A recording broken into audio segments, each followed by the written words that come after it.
Que saudade do Sartori.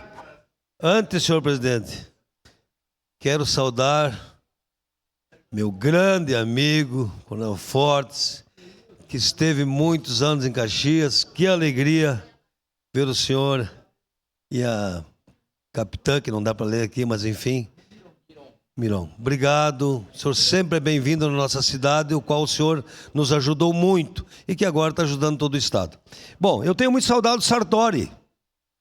O Sartori era uma festa para assinar a obra, uma festa para acompanhar a obra e uma festa para inaugurar a obra. Parece que... Aliás, gravaram uma música muito boa, acho que foi Gilberto e Gilmar. Se a gente faz, reclamam bastante, se não faz, reclamam também. Então, senhor presidente, a assinatura, e o que eu acho mais feio, é a vereadora que assinou o pedido de informações, está lá fazendo vídeo no dia. Vereadora que assinou o pedido de informações, está lá no dia, passeando, abraçando as lideranças.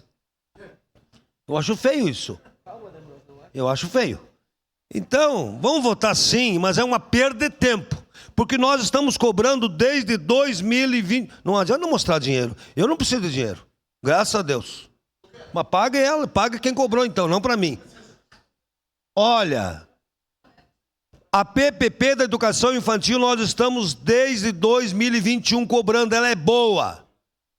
O pedagógica do município, veio recurso do Fundeb, as manutenções é por conta da empresa.